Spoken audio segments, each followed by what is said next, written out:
Good evening, everyone. At this time, I will call to order our hearing on the JBCC enrollment of the non-resident student policy. Just so everyone is aware, if there's anyone from the public that wishes to speak with regards to this issue, they will be limited to 3 minutes. If no one shows up to speak on behalf of this issue, then we will give them the full 10 minutes to be able to show up in the room to do that. We cannot have any other board discussion or conversation at this time. So if there is anyone who would like to speak on this issue in the room, could you please let us know? Okay, hearing none, I will ask that question of anyone who comes into the room. Otherwise, we'll wait our 10 minutes and then we will adjourn this meeting and call the other one to order. So we've got a 10-minute wait. So you all have some forms in front of you that you can fill out and get those back to Amber this evening. That would be great. Thank you.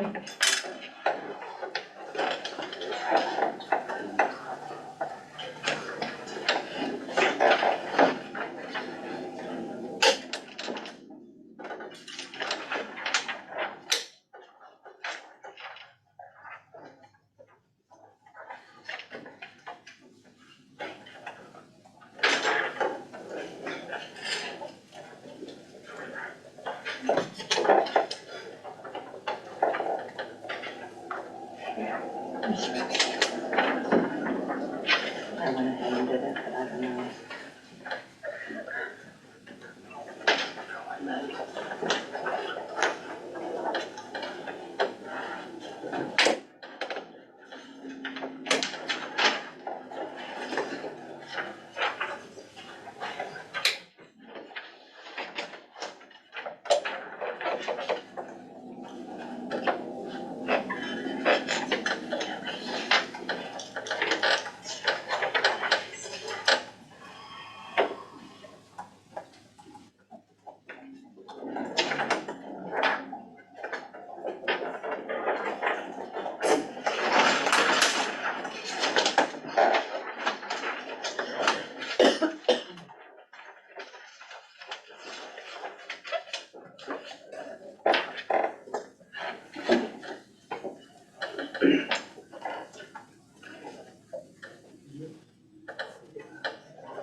This is the most quiet this office has been. A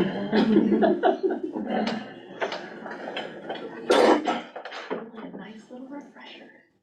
It's a little creepy.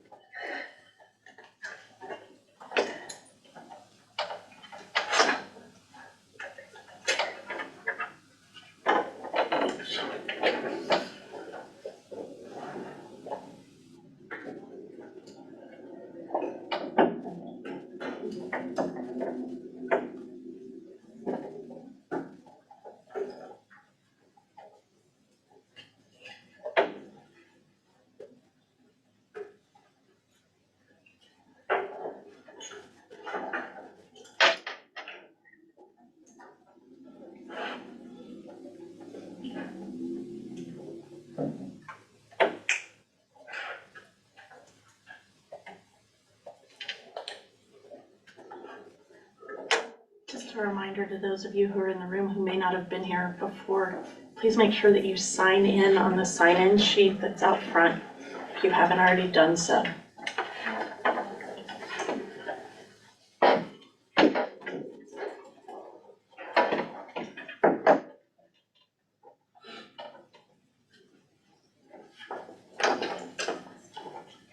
We're sending these out, right?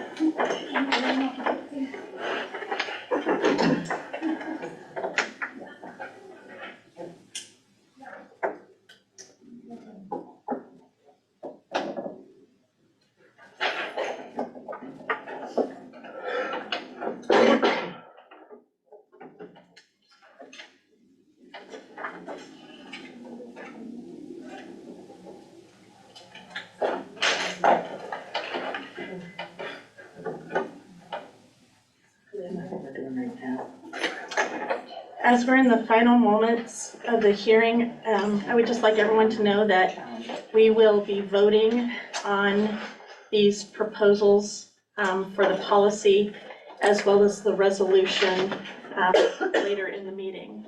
So I just want to thank everyone for being here early and for giving us an additional few moments of your time this evening. We have not had any patrons join us for our hearing. So at this time, I am going to adjourn the hearing. Oh, is there a motion to adjourn the hearing on the JBCC enrollment of non-resident student policies? So moved. Second.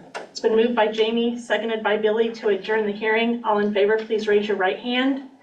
Thank you. Motion carries. At this time, I will call to order our regular meeting of the Board of Education on November 13th, 2023. The first item on our agenda this evening is the empty chair philosophy. And just a reminder, we will have some moments of reflection after Mrs. Meyer has read her piece. You will notice an empty chair in the middle of our boardroom. I ask you to picture a student in our district, whether it be one in the classroom, on the stage, or on the court or field, that is represented by the empty chair. We are here for students, and all decisions should be made keeping students at the forefront of all those decisions. As the best schools make decisions based on the needs and interest of their students, not the habits and traditions of the adults, I ask you to keep that student in your mind while making decisions to ensure the best interests of our students by providing a safe learning environment that is relevant and rigorous to prepare them for post-secondary endeavors.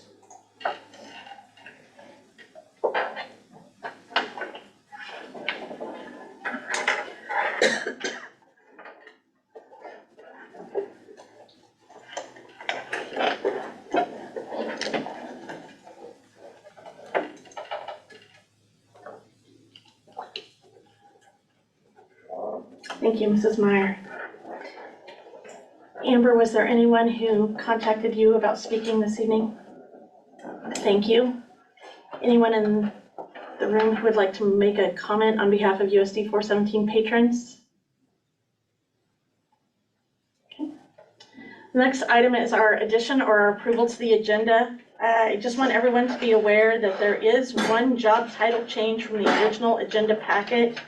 If you look under employment on the consent agenda, Kara Acosta is the after practice shuttle position. So just so everyone is aware of that.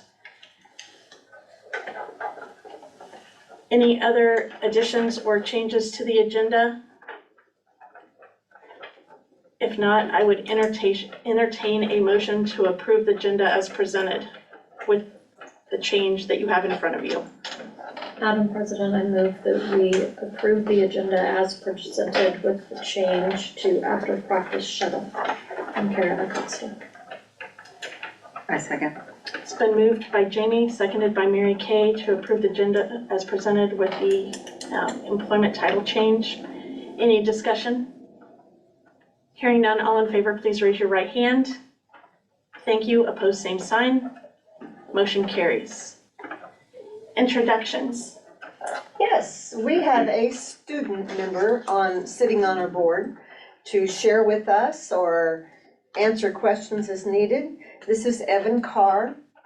Evan is involved in National Honor Society, Future Business Leaders of America, the Spring Play, powerlifting. He's also a football player and runs track for the high school. I don't know how you made it into National Honor Society with all of those things doing. We welcome you, Evan.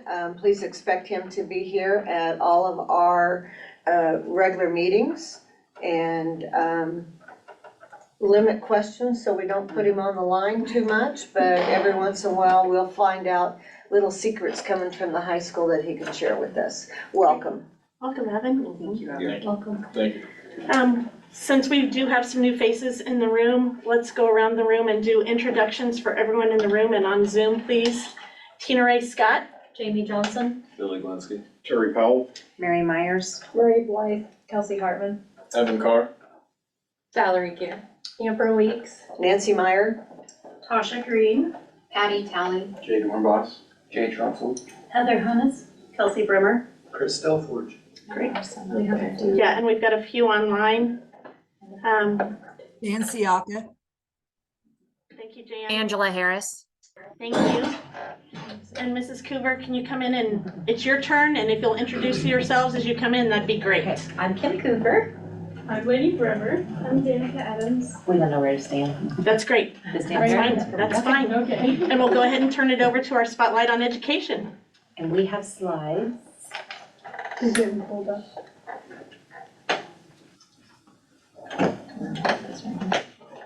Okay, so it has been a busy fall for us, so we thought we would just kind of tell you what we've been up to.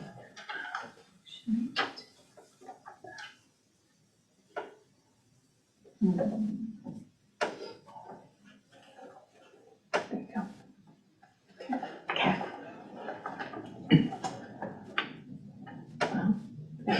Okay, it just hasn't been this fall. We actually did a project in the summer and we redid the ag bathrooms. They were kind of outdated and nasty and not very friendly. So we wanted to add a little TLC and we painted and added a couple decorations in both the men's and women's bathrooms. And then HOSA sponsored a teacher externship, and so I spent 3 days at Vacation Med. And so I got to go to a lot of different departments, and we learned how to intubate. We did IVs. We work with Gila. We talk about Henrietta Lacks and biology, and so we actually went to an ovarian cancer lab where we got to actually see Gila cells. So that was kind of cool. So I spent a few days there. The Bay Fest, we host this for other groups to join, or other groups to show students the things they do so students can get involved. And we also had our own, of course, and just so everyone can get involved in something. And then HOSA members attended the fall conference in Manhattan at the K-State University, and there we got to do a lot of hands-on activities, and such as taking blood. They had a simulator of taking blood, CPR, and practicing stitching on a fake human body, and it was very awesome, and there was a lot of good informational speakers there too. Then we participated in Night of the Lab, so we had 2 teams there, and our topics were given topics, and they were all cancer related, so we had 2 different teams do that, and so they had to present a trifold, and then they did a presentation 4 to 6 minutes long. So we hosted a pink out, and we did the Pinkest Person one, and then we had that one, or Ariana and Devontae, they were our pinkest people. At our volleyball, we had a Plinko thing, it was like a bingo, and we raised $52, and we also did it at the football game, and we raised $280.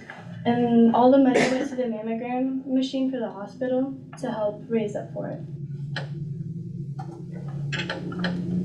We had this idea last year, and we wanted to implement it for this school year. We provide all sorts of products for healthcare and cleanliness for our school to make sure that everybody has the chance and opportunity to be able to grab whatever they need. And it's kind of back in a hidden corner by our counselor's office in the old commons area. And so it's kind of secretive so that students aren't ashamed of having to go back there and grab it, and so that they can just do it whenever. So I have a question. Can the Yes. public donate to your? Yes, love we are that. welcome to Great. donations. All right. The hospital, they were collecting donations too, so there's a couple of things up at the hospital. So do you find, how often do you find you have to replace something? It depends on what it is. Yeah, the hairbrushes are very hot hit. Everybody loves the hairbrushes. But usually like once a week we'll do a restock of everything. It'll start to get pretty low in 1 to 2 weeks on most things. Okay. Great. And then we also hosted a glow-in-the-dark fun run to raise money for that hygiene hut. And Carter Brimmer was our winner. And it was neon themed. We all went out there and helped set up. And it was very fun. And the winners also received $25 gift certificates for around town. We did a blood drive. It was it for a machine at the hospital? And was it just? No, just blood for the community. Just blood for the community. And we supplied breakfast for them and then like after snacks and everything. And then we ended up donating 27 units to other people and helping with the community.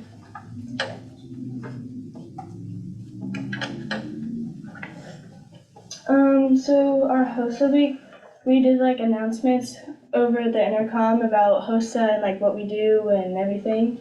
And then we had like little care packets for our graduates that were in our hub. And then we decorated the nurse's door to show our appreciation for her and how much like we appreciate her taking care of us throughout the years. Okay, coming up, we're gonna have CPR training for our members. We have speakers coming in for nursing and dentistry in the next month. And we have a group that's going up to take down tobacco in Topeka and be the match donor drive. So people 18 to 40, we're hoping to get some more people for that. And then state competitions coming up. And there was one more. Oh, and we're gonna do the virtual health career fair that I forgot to put on there. The Kansas Hospital Association hosts, so we're signed up for that in February. Any other questions? That's us. What does HOSA stand for? It doesn't really stand for anything anymore. It used to be Health Occupation Students of America, but they changed it to HOSA Future Health Professionals. Okay. So, And is that the future career you ladies are thinking of? Yes, Is that it is. so? I would like You to wanna be in tell us? dental hygiene. Great. I'm hoping to take like a veterinarian clinic through it because they have vet classes through them. Great. Mrs. Cooper, remind us how long HOSA's been in the it's actually been since the 80s, 1982, but it hasn't been in Kansas like, and when did we start our chapter over here? 5 years ago. Yes. Great. Okay. Any other questions? Thank you. Thank you. Nice Thank job. you.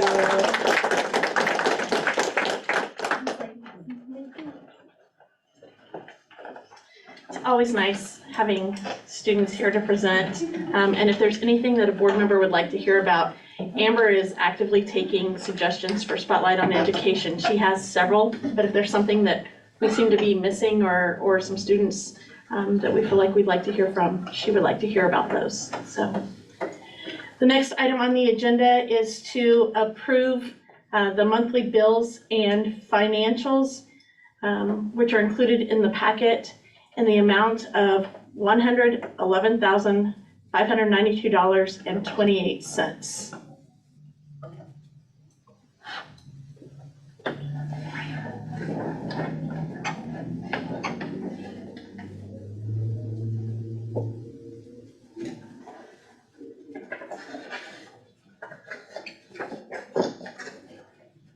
Madam President, I move that we approve payment of the monthly bills and financials in the amount of $111,592.28. Is there a second? Okay. Moved by Jamie, seconded by Kelsey to approve the monthly bills and the financials in the amount of $111,592.28. Any discussion? Hearing none, all in favor, please raise your right hand. Thank you. Opposed, please raise your hand. Thank you. Motion carries. The next item is the approval of the consent agenda.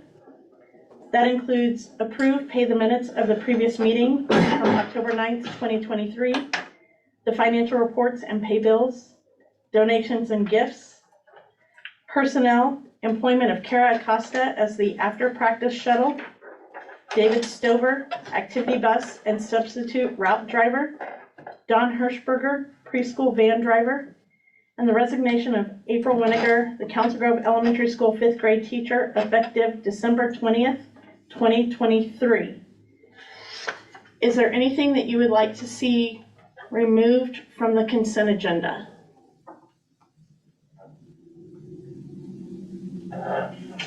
Hearing none, I would entertain a motion for approval of the consent agenda.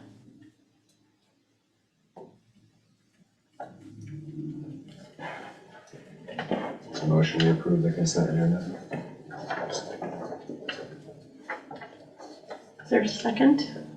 Kelsey? It's been moved by Billy, seconded by Kelsey to approve the minutes, or I'm sorry, the consent agenda as presented. Any discussion? All in favor, please raise your right hand. Thank you. Opposed, same sign. Motion carries. The next item is the administrative reports.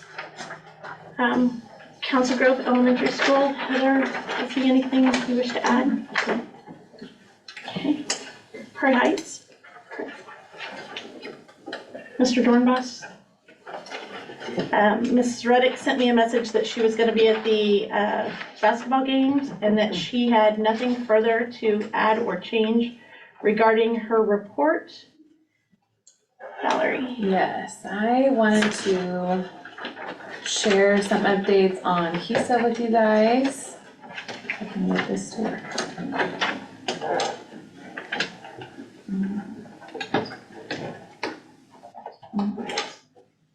Gotta make sure I share the right screen. I was able to do a quick review with the teachers on Friday, and so I wanted to share with you guys as well. Just kind of some updates on accreditation process and how it all works. Make this bigger. Oh, I got it right here. So they're nicely calling this KISA 1.0 and KISA 2.0. We're getting real creative here. So KISA is our accreditation process, and KISA 1.0 is where we've been. It was focused a lot on needs assessments, goals. OVT stands for Outside Visitation Team. This was made up of other educators around the state. They come in and we share with them each year our process and how we're going on things. They're actually the ones that were responsible for writing those big reports that get sent to the Accreditation Review Council. I love all these acronyms for the state. And we got our accreditation every 5 years. What they have found throughout this last cycle, this has led to a lot of paperwork for districts, a lot of repetition, a lot of inconsistencies, depending on who was on your outside visitation team. If they wrote you a really good report, you usually got accredited, but if they didn't write you a very good report, there were sometimes some issues with accreditation. So I'm actually really excited about the changes that they're proposing, but this was a lot of work for districts. These proposed changes are going before the state board in December, so these are not official yet, but this is what they're seeking approval for. Some things that are not going to be changing, we're still gonna be aligned with, the Kansas CANS vision. This is still a system level accreditation, so we don't get accredited by building, we get accreditation per the district. They're still saying, you know, obviously we want high expectations, we're not changing that, and there's still gonna be a compliance piece to our accreditation process. But some things that they are proposing, this year they're calling it a learning year, so because the changes, this is that transitional year while we figure everything out. But moving forward past this year, we'll be focusing on what they're calling the 4 fundamentals. I'm gonna share those with you in just a second. Switching away from having this outside team come, they actually are going to propose that they have a KIC person check with us each year and have a yearly check-in with them instead of outside people. We also they're asking us to do peer review so we can team up with other like systems and go over our goals and progresses and help share ideas with other districts.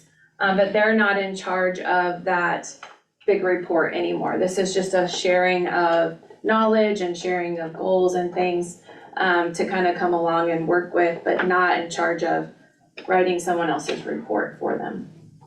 The ARC will still be in place. It's still going to be reviewing districts, but they're saying that they would propose, unless you have persistent gaps in school improvement, that you're accredited for the next year unless they have concerns. So it's an annual accreditation instead of every 5-year accreditation. So, the wording that I copied from the report said systems making progress through their action plans, improving student data, and in compliance would remain accredited and not be reviewed by the ARC. So we can show that we're making progress, we don't have to do the big review, which again, excites me.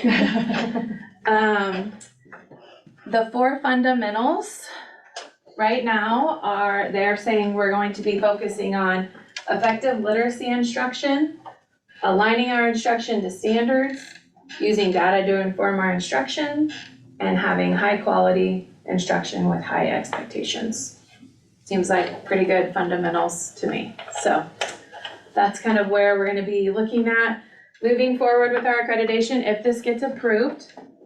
And through the work of our district leadership team last year, Kelly Gentry led us through a really, really great extensive data analysis to develop our district goals. So I wanted to share those with you. These were what we came up with last year based on our district data. So we, at that time, we're still thinking about a 5-year cycle. So that's why you'll see the 26-27 school year here, that we would like to see 85% of our students in levels 2 through 4 in the state assessment in reading. And that on our Kansas Communities That Care, that's what the KCTC is, that survey that we do with the 6th, 8th, 10th, and 12th graders, that they will score better than average, or better than the Kansas average on every question in the protective factor subcategory. So the reason we chose this protective factor subcategory, those questions are directly linked to what we can impact in schools. It's how often do you enjoy being in school, and how relevant do you see your classes in school, those kind of things.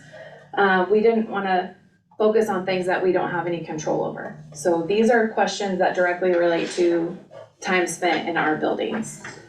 So, and those are public questions. You can search those online and I have copies too if you want to see the specific questions. So those are our goals that we will be working on moving forward. Does anybody have any questions about accreditation or changes? Are those effective immediately? These goals are, yes, those are goals we put in place last year. The changes, though, we won't know until after the state board votes in December. We just keep working on our goals until they tell us what to do. Sorry, on that second goal, is there, a spelled out list of actions that impact the adult behaviors that will grow those scores? So that is something we're currently working on now, setting our action plans and what our lead measures will be that we'll watch over time that will hopefully impact these as well. So we have not set those are not finalized yet, but that's something that we're working on, so. Okay, any other questions? And we just completed that KCTC, correct? Yes. Yes. Yes, we did that in end of October. Yes, so it usually takes a while because they have to pull all the state data, so we usually don't get results for quite a while, but whenever we get those, we'll be excited to see where we stand on things, so. But it takes a while. Thank you. Mrs. Meyer? Yeah, we did get notice from the Councilville Republican that any legal publication, excuse me, that we have in the future will be printed without any charges. So just legal publications like our resolution or our budget, in July and August, there is no charge for, which is very nice of them. We were receiving earlier this fall, we have several teachers that are long-term substitutes that just have a substitute license. And we started receiving their new licenses, and it was saying they could only teach 25 days, then had to have a break. They could only teach 60 or maybe 75 days in a semester. We have a few more days than that. And so there was a lot of confusion about whether or not we could qualify them to stay in the classroom. So during the pandemic, all teachers with a substitute license were waived. It didn't matter how many days they were there in a row or at the end of the semester. And so we had to go back and look and make sure that we had copies of everybody's transcripts to make sure that they had the hours they needed. And when we attended the Kansas State Department of Education conference here a few weeks ago, we found out that all we have to do is file a waiver for them. And I don't think this was publicized very well. All the superintendents in the room I sat with hadn't heard it. So basically, they can get a waiver from the state board. The state board only meets once a month. So we have basically taken care of any of the teachers that needed to have the waiver. Most of our teachers that are long-term subs or in a restricted program are in a program and are already waived. So we basically have what we call licensed teachers in every classroom this year. So that's kind of good. That is really all I have right now. Okay. Do you want to talk about USA or any of the other conferences you've been to? We just got back from Kansas Association of School Boards this last week. The one thing I noticed, usually when I go to a conference with my years of experience, you need to wow me a little bit, something I haven't heard before. And a lot of times in the past, it's all about what we're doing wrong, or all about the scores that are too low, or you've got to use this to improve scores. And this year, everything was positive. How do you market your school? How do you prevent bullying? Every breakout session that I attended was all about positiveness, positive behavior intervention support system, everything we set through. Dr. Watson, our education commissioner, gave a very, very good speech on Saturday morning. And I don't have that paperwork yet, but we will make sure you get that to us about how well Kansas were doing I have some numbers. as far as state scores, how we've moved students out of level 1. There are 4 levels, out of level 1 into level 2.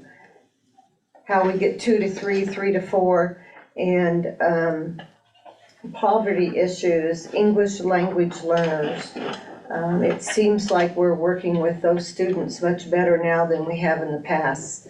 The pandemic was just horrible on test scores and results and data, that now we've kind of embraced what we're doing and we're seeing improvement.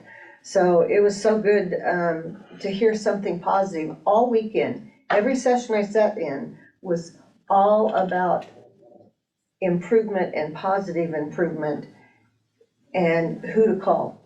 If you need some help, let's call this person. We can get training on this.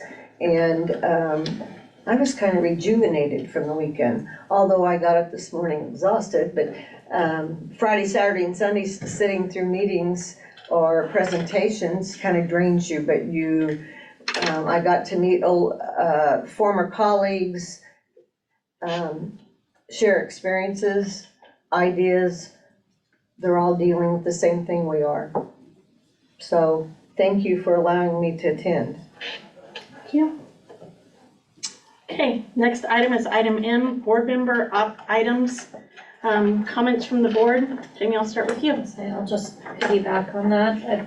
I'd like to thank the district for the opportunity to attend the KSB conference this weekend as our district delegate. It really was a phenomenal conference. The 3 keynote speakers were fantastic. And if you could listen to 2 of them and not have a lump in your throat, then I'm not sure you were human, because they were good. They were good. And the sessions were good. But so Saturday morning session was Dr. Watson, who, as Nancy said, is our Kansas commissioner, and he threw out a lot of statistics, and he gave each district their own little handout of what their district looks like. And so here's some little notes I took. So not only, and this is 2021 data, so this is right out of the pandemic. Not only are graduation rates up across the board, they're up 3.2% for all students. English language learners, who means that English is not their first language, are up 6.7%.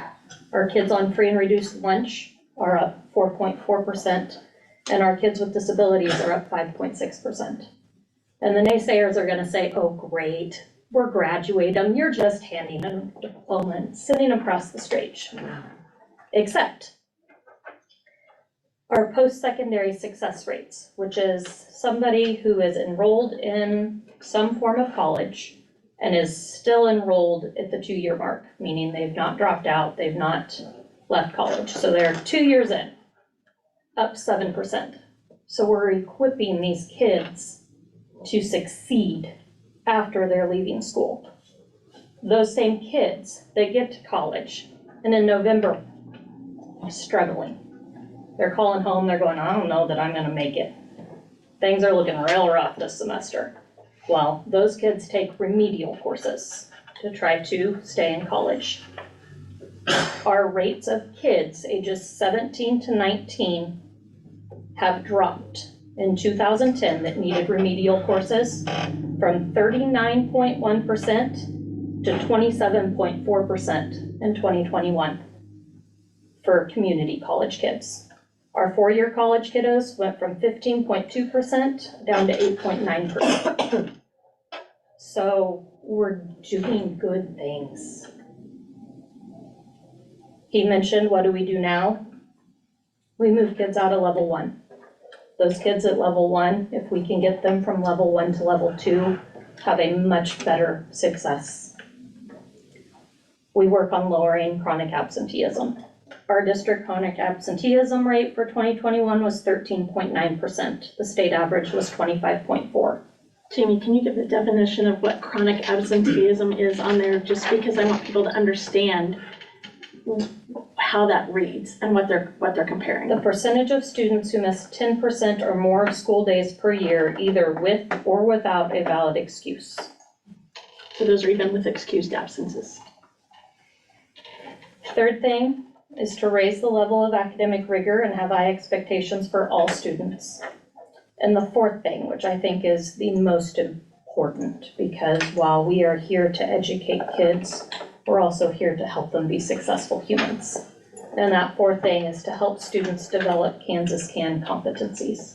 And what that is, if you've never seen or looked through the Kansas Can stuffs, it's a big Venn diagram of things that people across the state feel are attributes and skills that are needed to be successful. Things like perseverance,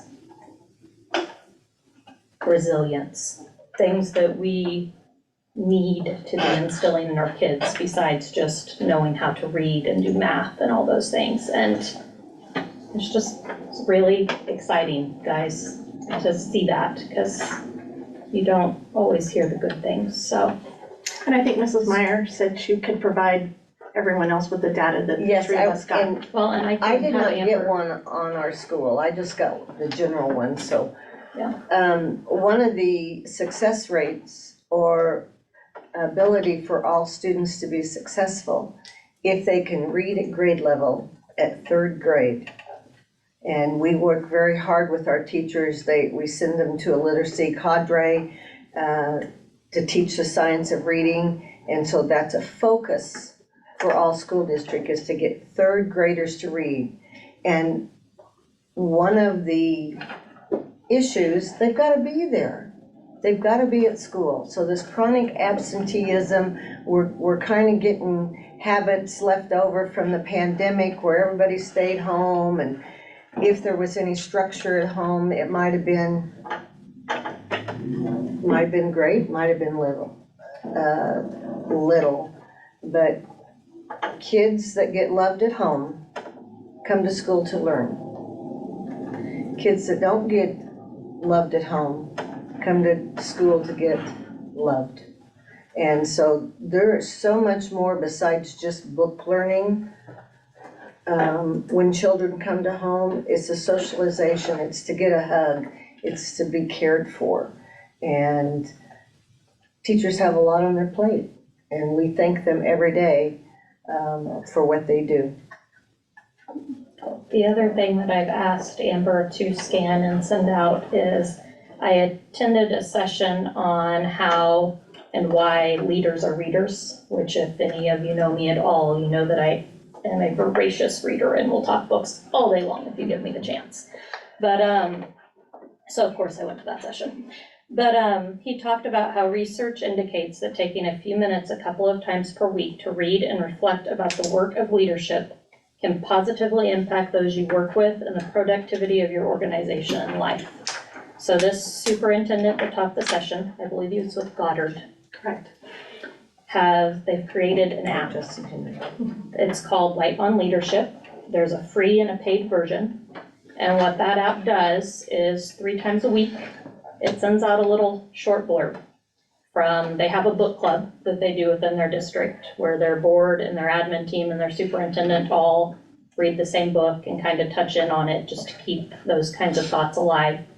But they have a whole bunch of books and they pull little quotes and what it means and a short little beautiful 1-page thing that sends out to your phone just to give you some food for thought and kind of activate that thought that just by reading that notification, we can positively impact those around us. So I thought that was awesome. And so I've asked Amber to send out that information that he gave me, so. Anyone else have anything they wish? I have a handout that's gonna come around. Jamie, you have one? One of the sessions that Mrs. Meyer and I attended was on the Board of Education self-evaluation. So there's a self-evaluation form coming around that focuses on 6 goals that the board has that defines what that goal is. And then there's a box over on the right-hand side. Oh, yeah. No, they don't just need local, that. just current board members. You guys will get to do this later. That's okay, just current board members. Okay. So if you can complete this by the end of the time that you leave tonight and just hand it to Amber or Mrs. Meyer, please do not put your name on there. But you're going to rate these based on board member actions, board member practices, vision and planning, policy, financial planning, and board and superintendent relationships. And what this is going to do, our policy reads that we should be doing these annually. They actually recommend that you do these at least twice a year, if not even quarterly, to provide training options for board PD and growth as well as discussion moving forward. So I would like if everyone could just complete those boxes before you leave today. Again, no names on these, and just make sure that you get that turned into Amber and Mrs. Meyer. That way we can take the action that's necessary moving forward to continue to make ourselves better for kids. That's the only thing that I have, except for stating that KSB annual convention was phenomenal. There were so many breakout sessions that I didn't know where to go or what direction we should head in, because there were so many great breakout sessions this time. And I did actively step into my role as president of the association this weekend. So I will be representing USD 417 over the next year as president of the state association. And I'm very thrilled to be taking Council Grove and USD 417 forward with me in each of the things that we do. It's really great. Anytime we get announced, we get to talk about our district and the great things that we have going on. So I would like those of you on the admin team to continue to send me things that I can take forward to talk about the good things that are going on in our district. Really super excited for that opportunity. Next item are our business items and our reports. The very first thing that we have as a business item is the 8th grade field trip on March 6th, 2024 to the Arabia Steamboat Museum and the College Basketball Experience in Kansas City, Missouri. Again, we need board approval for this in order to take students using our transportation across the state line. Mrs. Meyer, anything to add regarding? No, I have heard from previous attendees that it is fantastic for kids. I move that we approve the 8th grade field trip. I second.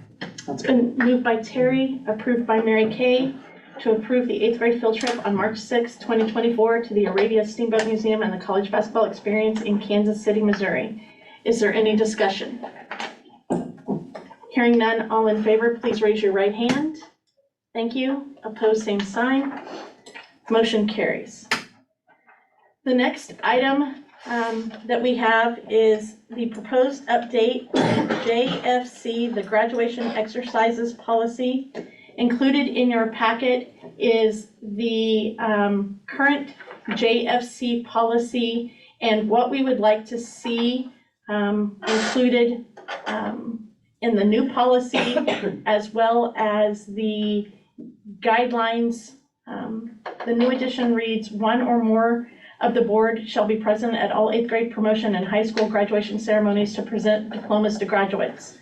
Former members of the board may coordinate through the office of the superintendent to present diplomas to immediate family members.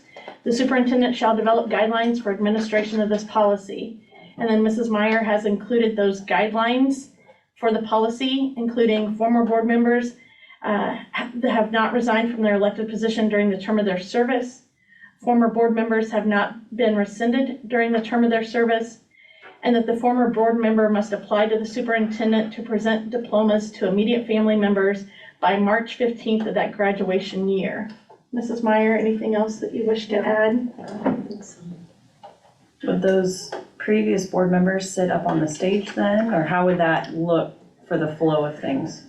I think a lot of times when someone different comes up, they just get up on the stage, try to guess when their graduate is going to be there and just step in and then leave the stage when they're done. Is this different than we've been doing? This is for former board members. So these are people that have gone off the board. So for example, if Mary Kay would like to come forward next year to present Dax his diploma, she can put a request in by March 15th in order to do that. Several districts around the state are actually doing this policy because people have gotten on maybe while their students were in elementary school and then would like the opportunity to come back. To answer your question, Kelsey, some of them have actually walked up onto the stage with their graduate and then handed them their diploma, and then let their graduate go on across the stage, so. Well, It's- a lot of the issue is that some of you are leaving the board December 31st, and this might be your year that your graduate is going to cross the stage. So now, by the time May runs around, you're a former board member. Yes.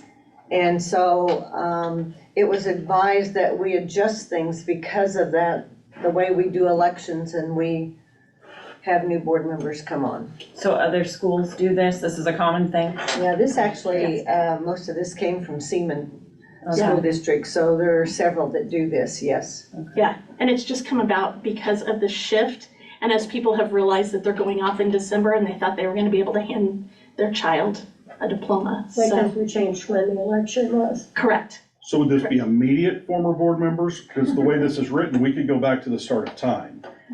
Correct. So, I mean, but it has to be an immediate family member, so it has Which to be your means- child, Okay? yes, yes.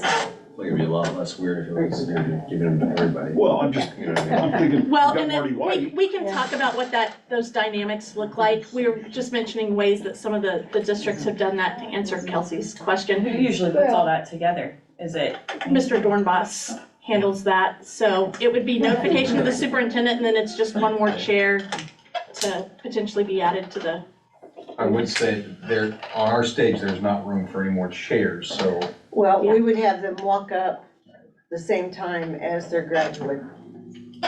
so.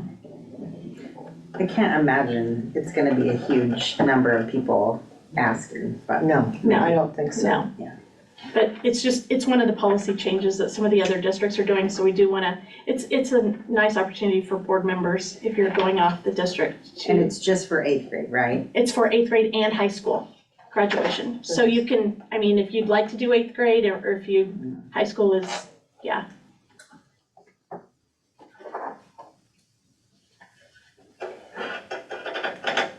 I mean, I'm not gonna not hold back on it, but it's something about it feels weird to me, just, No. I don't know. I mean, it's fine, it's not hurting anything, I just think if you don't run for reelection or you're not elected, you're not on the board, and we didn't run for the board to hand a diploma to our kid, I guess, is where I'm at, but I'm also not gonna stand in the way of something either, so. Awkward in a couple ways, maybe. Yeah, I don't know, just something about it feels weird.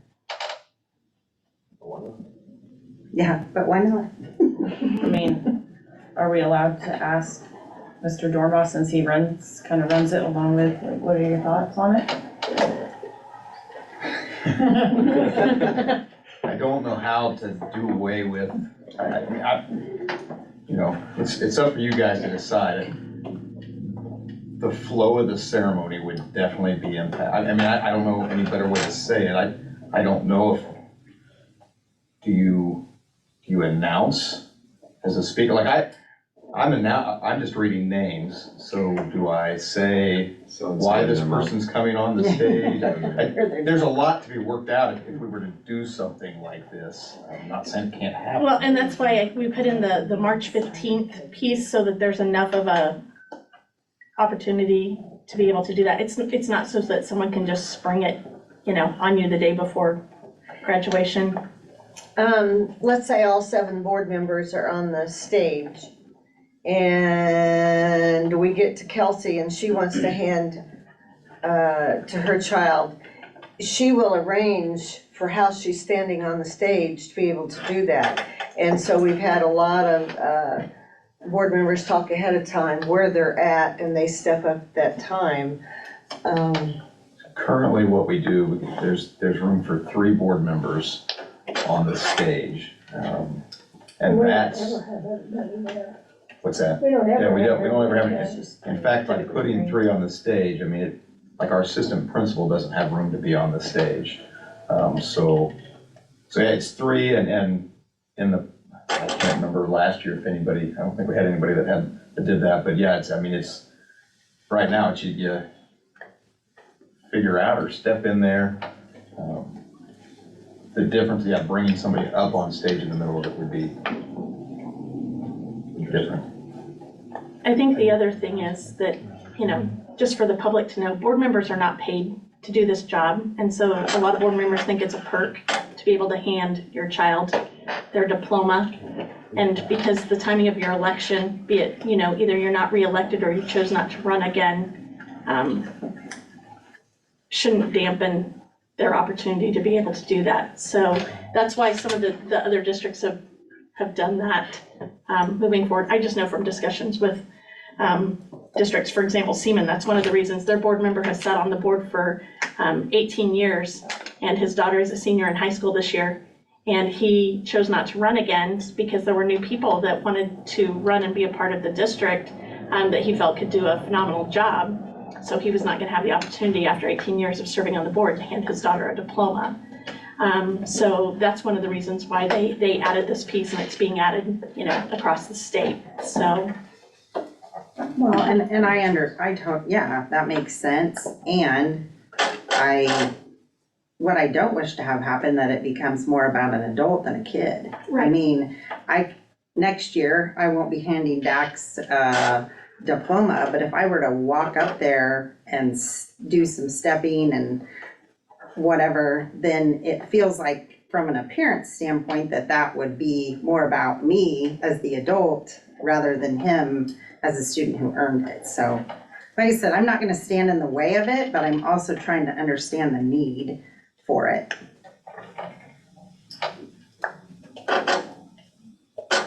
Like we said, it's not a requirement, it's an application, you know, should the person wish to do that, so. Do we want to vote on this tonight? Do we want to table it? Was it our normal practice with policies to have it presented one meeting and accepted the next?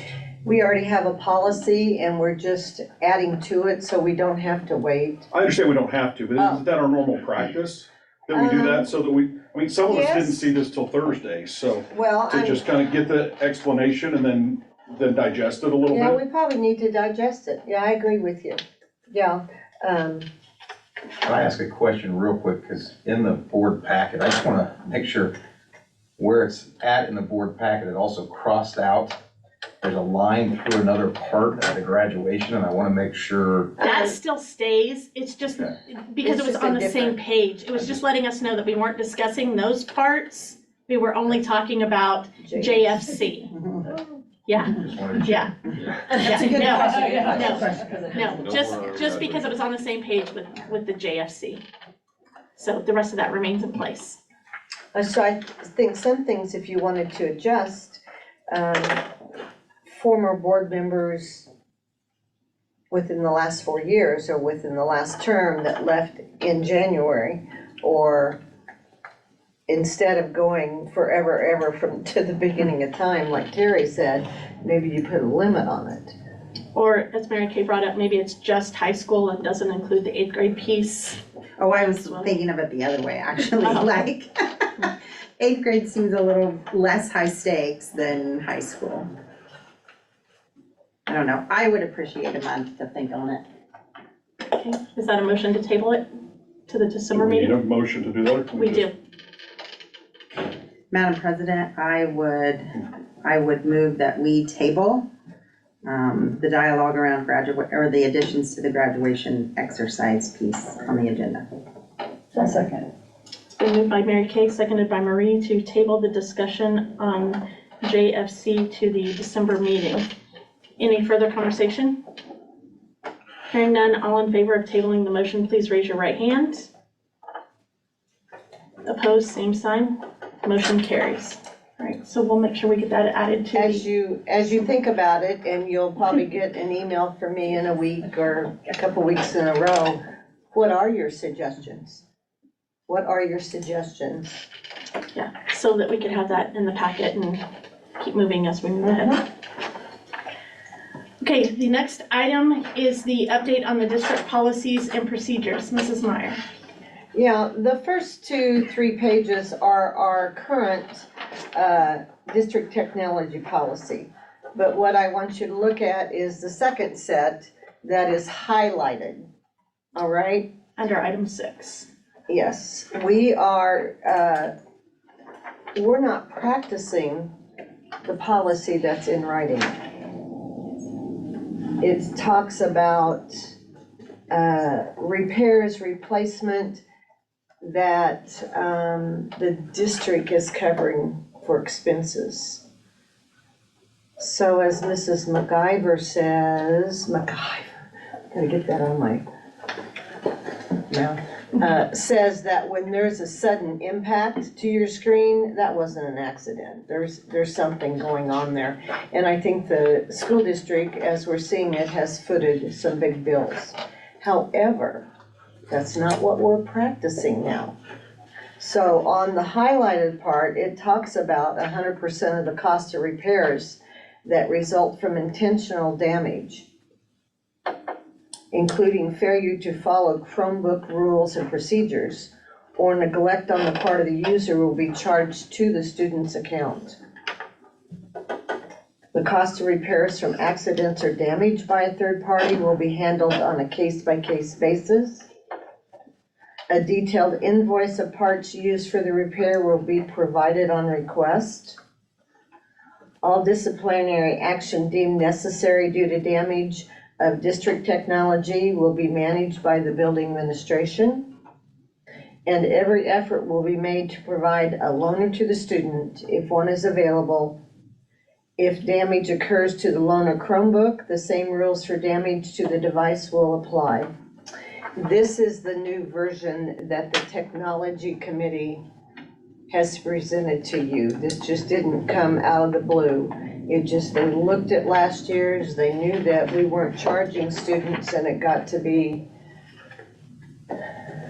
quite a cost for us. And I would recommend that we update it from the recommendation from our technology committee. So when the student initially gets their equipment, they will sign off something to show that they've already agreed to this? Yes. Okay. So in item 6A1 there, 100% of the cost of repairs, is that, and then on 3, it's a detailed invoice of parts. Is there any labor included on any of this, or are we only charging people for the parts? I need some help there, I Val. don't think we charge for labor. I couldn't tell you 100%, because most of it is done by, sometimes we have a class that the students take at the junior, senior high that they learn to repair, and so if it's an easy repair that they can do, sometimes it's done by a student.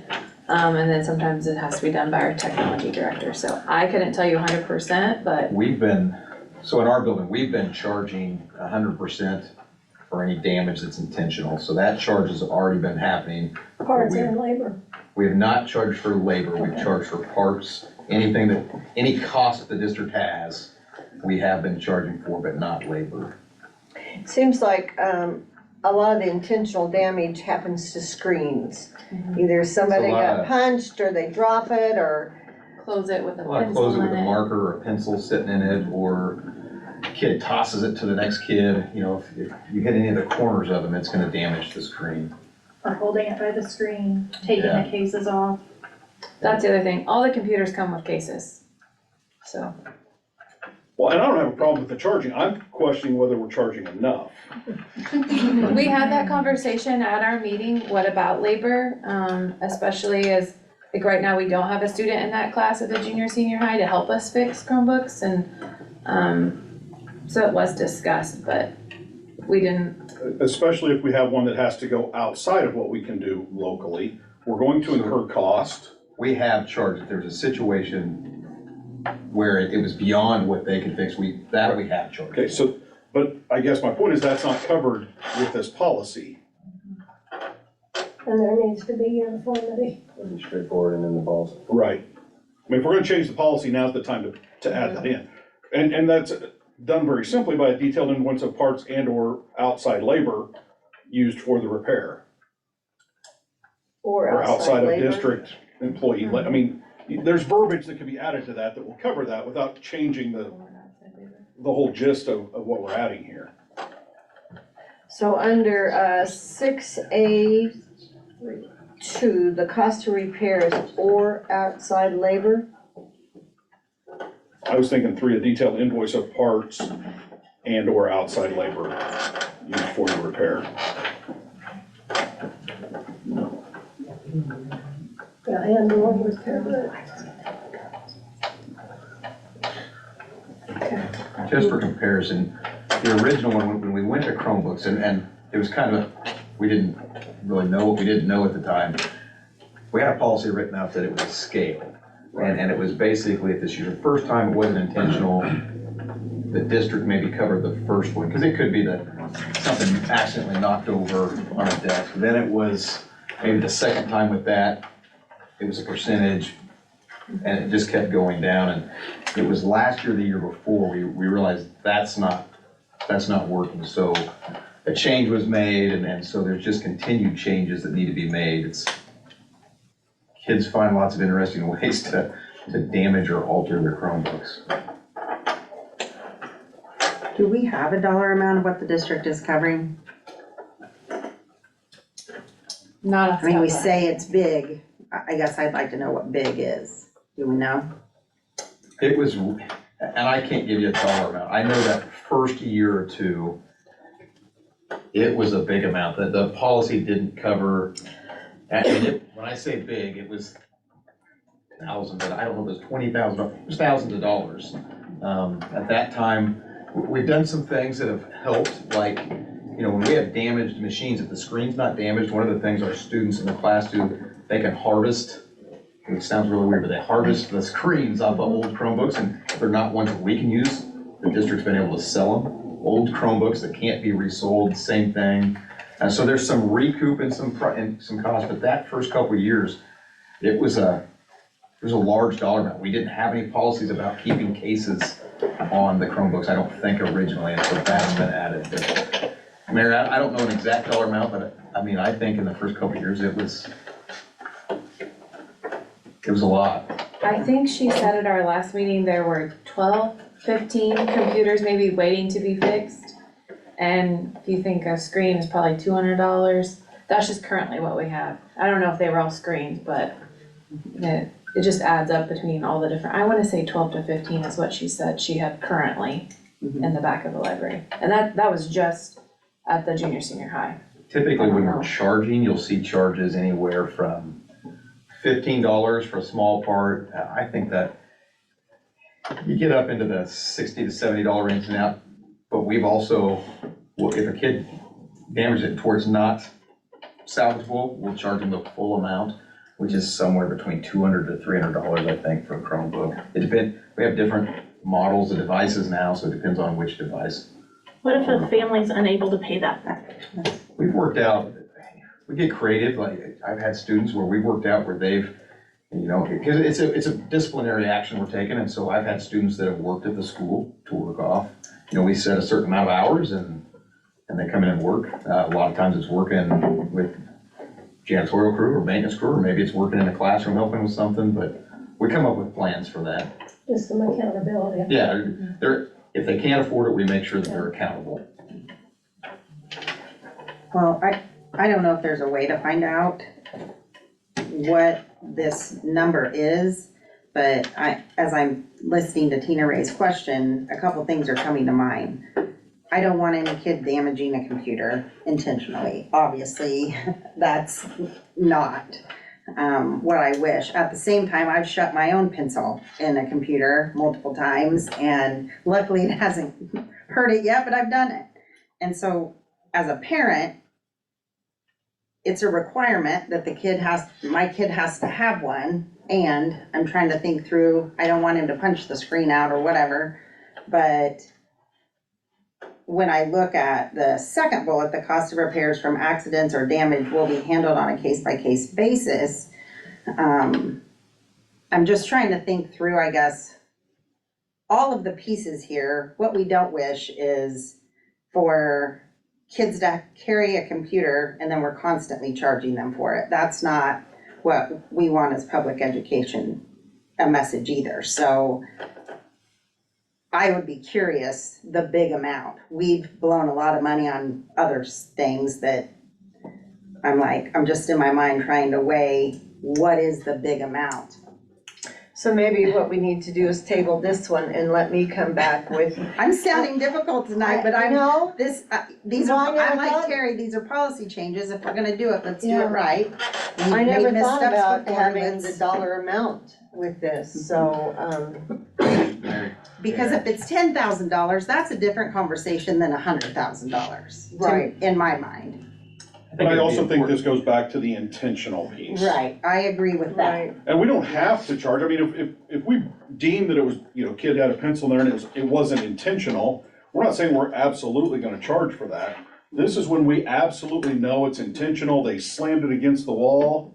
This gives us the right to make that charge, I guess is where I differentiate that. Yeah. Who decides that? Does the I board agree or the with tech that. team? Yeah, It looks What? like So- it's charged, it's the building administration. Okay. It probably So goes it's not by something both. that So comes we- to you? yeah. It's typically very clear.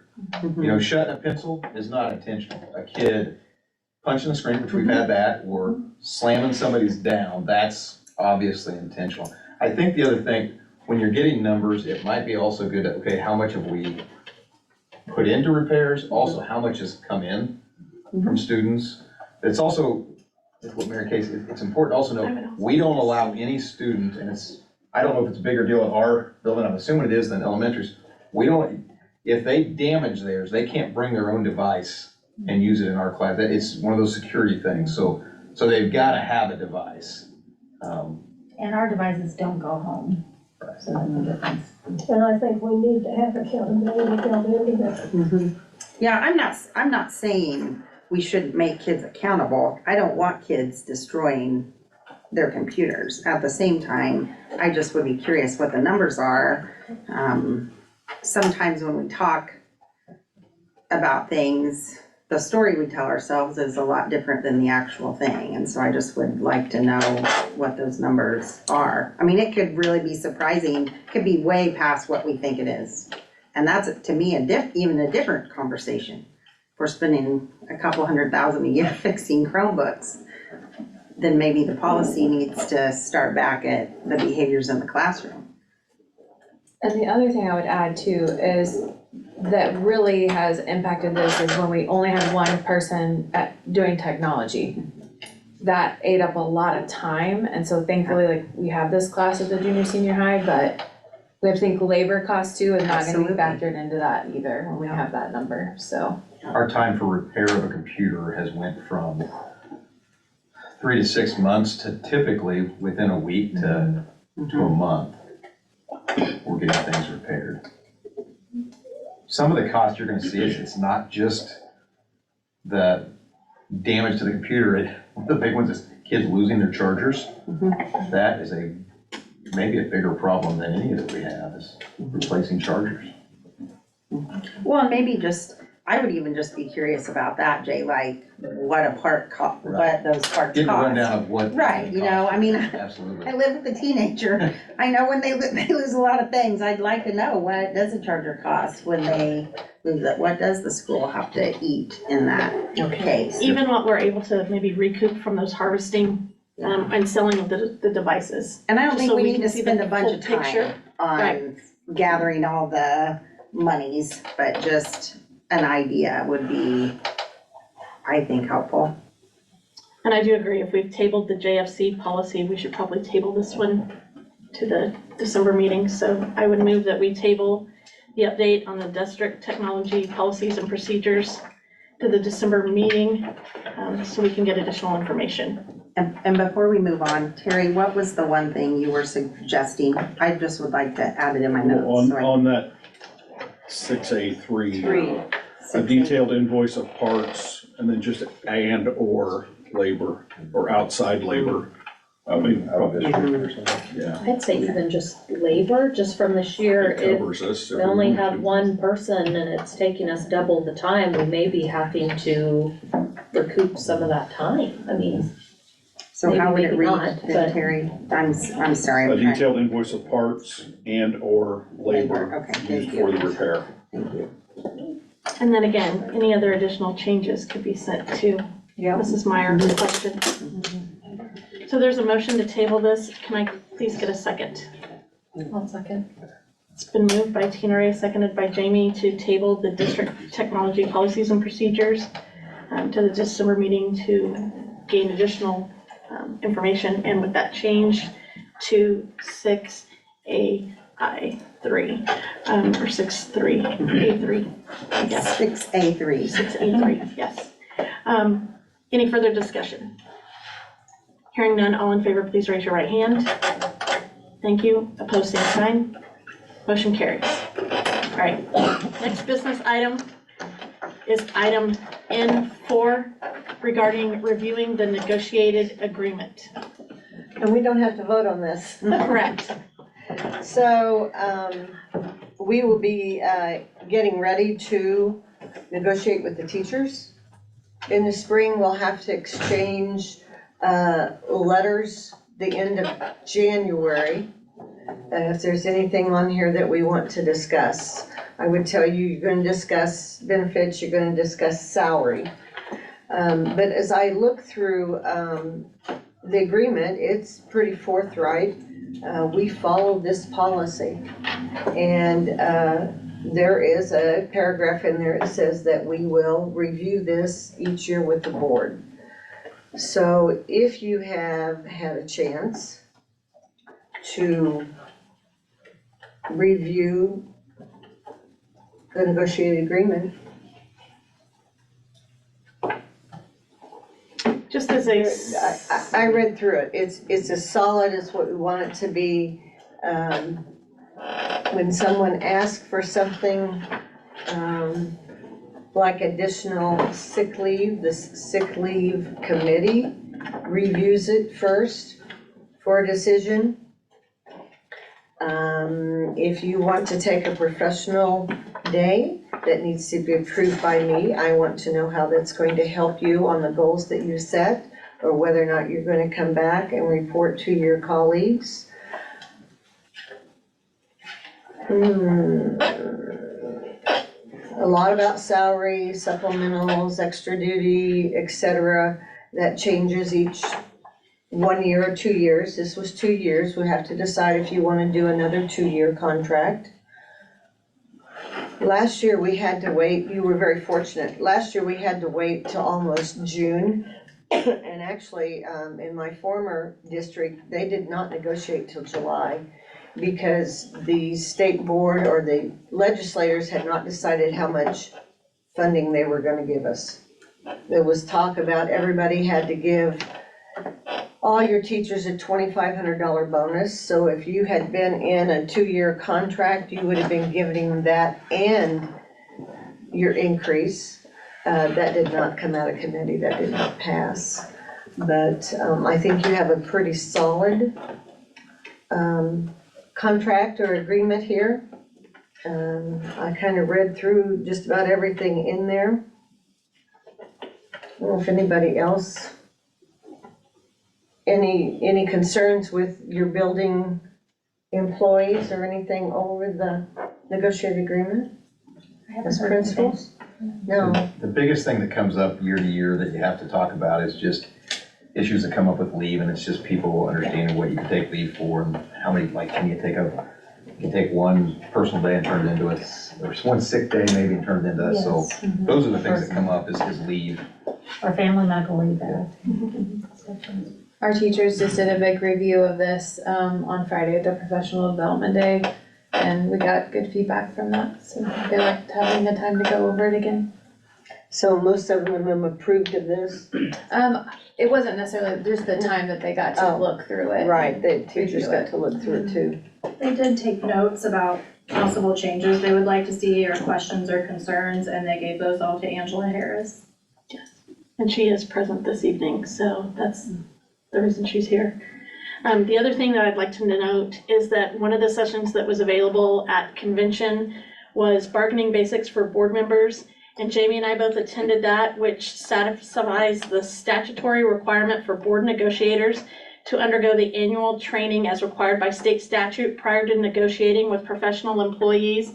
And so Jamie and I will both be turning in our certificates as our annual requirement for that, so that is on file moving forward.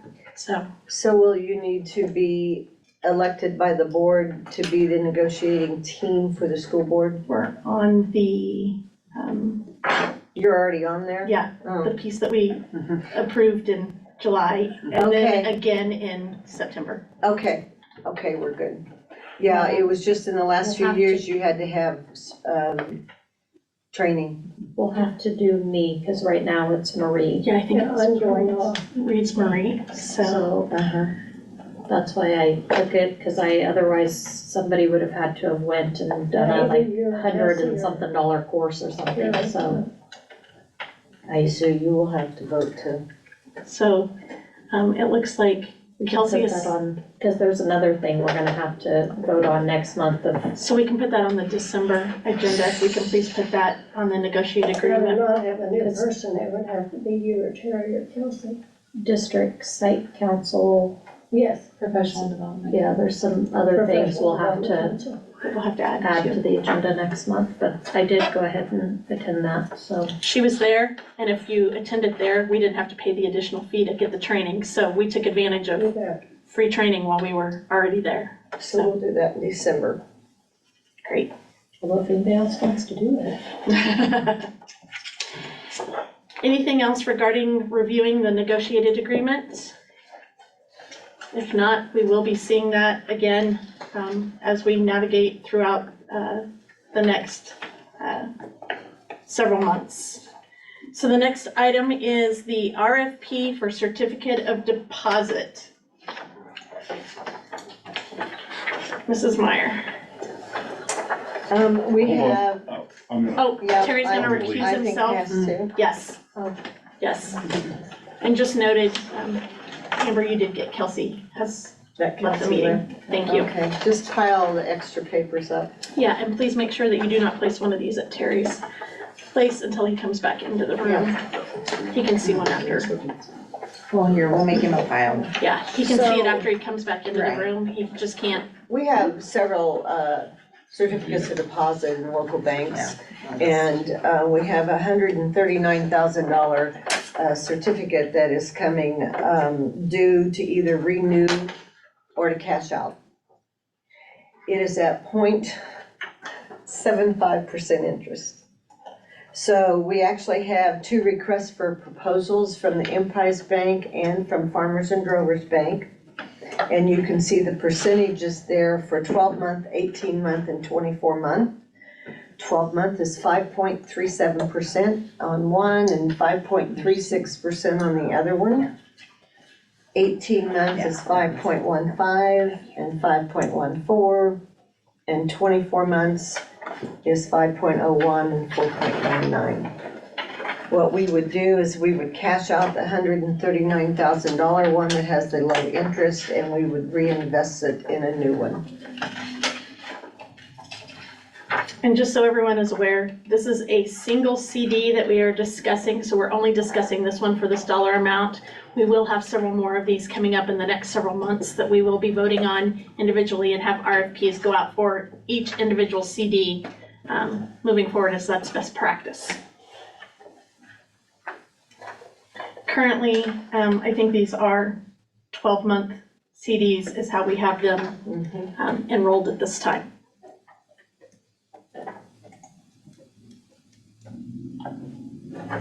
And so what you're asking of us is, We have to approve one of these. Which one would you like? well, I just wanna, at the bottom where it says, these are the current rates effective, those don't match what's up at the top on one of these, just. That's because I think, These are current rates, One wants to win the business. One wants to initiate the Well, I can see the top, but when I look here, these I'm don't match the thinking top on the one that's these might be more. some of the national rates that are published. Okay, That's how I'm reading it, that these are the current These are the current rates. rates effective for this type of a CD. Maybe the one Uh-huh. recognizes that's the base and up it a little bit. Because that's the information that's included on Bryce's original, so that's Okay. Bryce's That's what it is. piece. okay, Yeah. so, So the Alright. piece at the top is what we're looking at, and the boxes at the top, the bottom part is part of Bryce's RFP okay, request. that makes sense, I just wanted to make sure. Do we know what the difference is in a 0.01% interest rate? I mean, it's gonna be a Well, few 1% would dollars. be It's not what? 1%, it's 0.01%.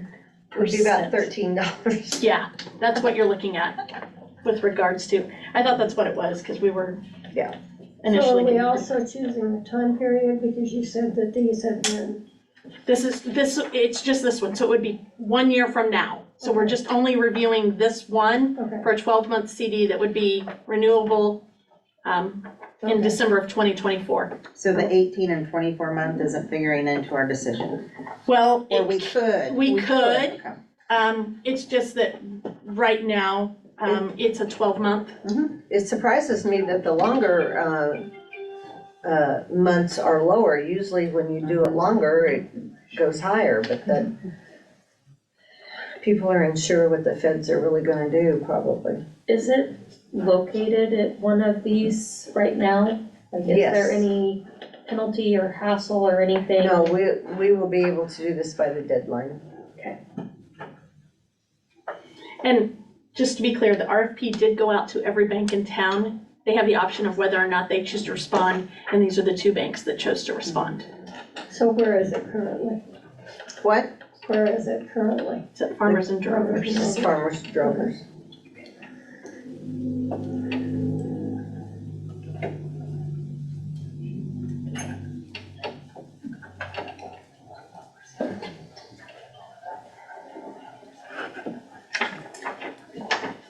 I have a question. Yes.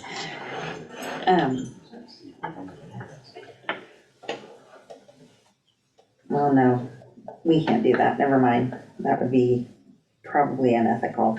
After we have the numbers to ask if one would match the other. Yeah, no, you Yeah. can't do that. That's why they have to That's submit why, them as a. well, that's why I yeah, said, no, I yeah. shouldn't have Yeah. said that, but I was gonna ask, just in case. Well, the logical thing, I guess, is to take the highest one, Absolutely. which means you're changing banks, but they're both local banks. We use all the banks in town, Sure. just so you know. Absolutely. So it's not, we do utilize each one, Sure, so. So Marie, is that a motion? that's fine. I move that we accept the rate from Emprise Bank for the 12 months. 5.37. Is there a second?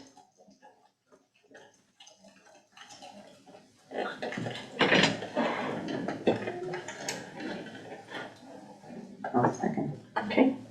It's been moved and seconded to approve the RFP certificate for deposit for a 12-month time period at an interest rate of 5.37% at Emprise Bank for the certificate K value of $139,324.20. Is there any further discussion? Hearing none, all in favor, please raise your right hand. Thank you. Opposed, same sign. Motion carries. If you can please let Terry back in, that would be great.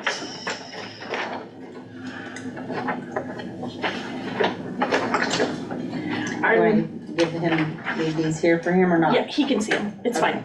Yeah, I figured, but I yeah, no, didn't want to be in trouble. we'll wait for them to come back in.